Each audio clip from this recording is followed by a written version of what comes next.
everyone, my name is Cornelia Sommer, and I am the bassoon faculty at Oakland University, as well as a member of the Detroit Symphony. Today I'm going to be playing and talking about the 2024 Michigan All-State Bassoon Etudes. I'll start with playing the middle school etude and then talking about it, and then I'll play the high school etude and talk about that. So if you'd like to skip to a specific part of this video, you can do so down below. So I'll start by playing the middle school etude.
Alright, the three topics that I'd like to cover for this etude are rhythm, flicking, and stylistic contrast.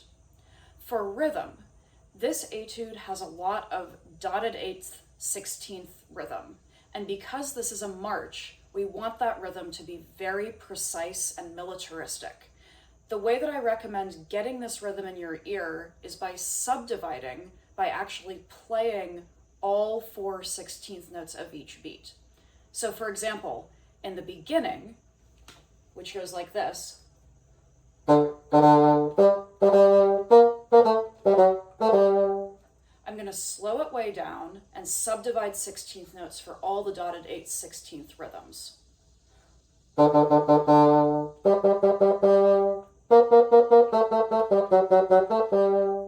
I'd recommend taking it even slower than that to start off. Then once that's in your ear, see if you can switch back to what's written on the page. One other rhythmic challenge occurs in the second half. We have this measure with a triplet in it. Now it can be tricky to get that triplet compared to the 8th notes that come before it and the dotted 8th 16ths that comes after it. So make sure you're working with the metronome and again subdividing, this time going between 2 and 3 and 4 to get that measure super accurate. Next, we'll talk about flicking. So if you're not familiar with flicking, it concerns the top thumb keys over here, and rather than holding them down, we're going to tap them with our thumb as we start the note. If you want a really great explainer on flicking, there's a lot of YouTube videos that will go into more depth. But suffice to say, for this etude, there are a lot of flicked notes. Make sure that you're flicking every single one. Finally, let's talk about stylistic contrast. What do I mean by style?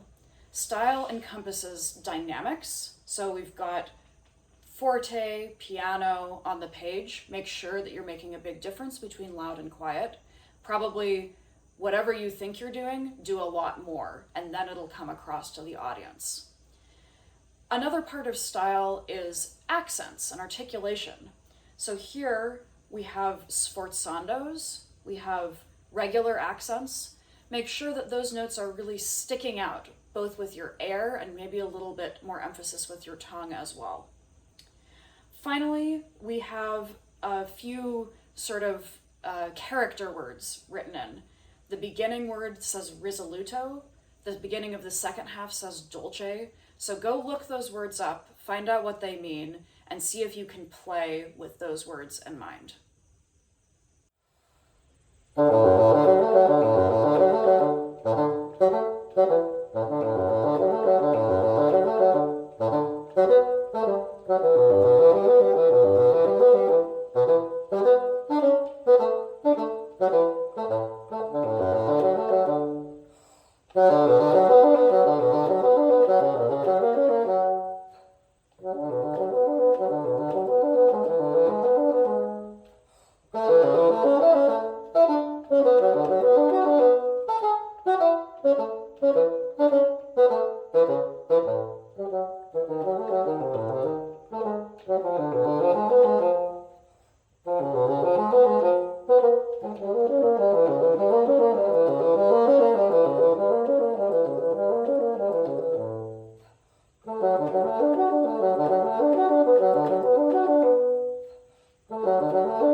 Alright, for this etude, I would like to talk about how to get a great legato, how to make the most of the dynamic contrasts, and finally, how to have really great pitch.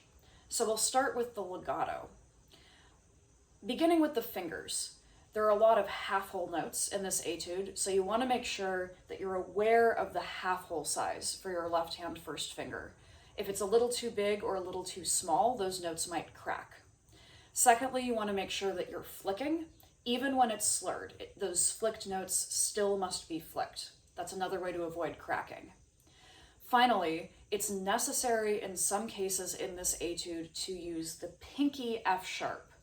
So you are probably used to using your right thumb for F sharp, but there's an instance in this etude where you're going from F sharp to A sharp, and so you need your thumb for that A sharp. So rather than using the thumb F sharp, we're going to use our pinky F sharp right above your low F key. Another very important way to create legato is with your airstream and support. Maybe you've heard the phrase before, support shrinks intervals.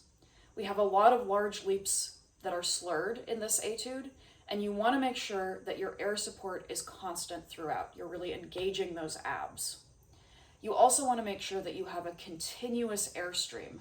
You can even imagine that the time when your air is most intense is actually between the slurred notes. Let's move on now to the dynamic contrasts. We have a lot of forte and piano in this, and sometimes those happen very quickly next to each other. So make sure that you do that. Finally, pitch.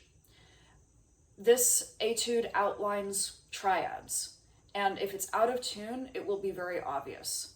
So my suggestion for how to practice this is with the drone.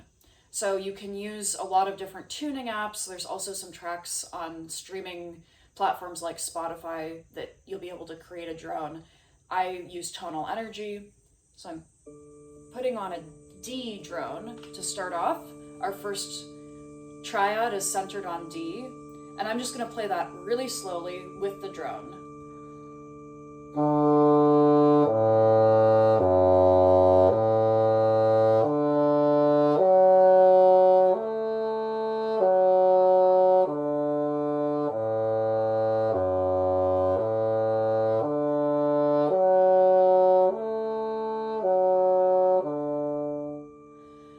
noticed when I did that is that I could hear initially my Ds and F sharps especially were sharp. And then I brought them down to pitch so that it matched the pitch of the drone. So you can do this in every measure of the piece, especially with the arpeggios. Usually the first note of the measure is a good note to set as your drone. One final note about this etude. This etude is requested to be played at quarter note equals 116. If you happen to clock my performance of it, I'm doing it closer to quarter note equals 100. That's the tempo that I feel like I can play it cleanly and consistently in a performance setting. So I encourage you to also choose a tempo that works for you. Perhaps it will be slower than 116, and that's okay. It's a priority that it's clean and consistent, not that it's necessarily as fast as requested. Good luck, and if you have any questions, you can write something in the comments. You can go to my website and contact me with my contact form there. Either way, I hope you enjoy preparing these etudes, and good luck with your performance.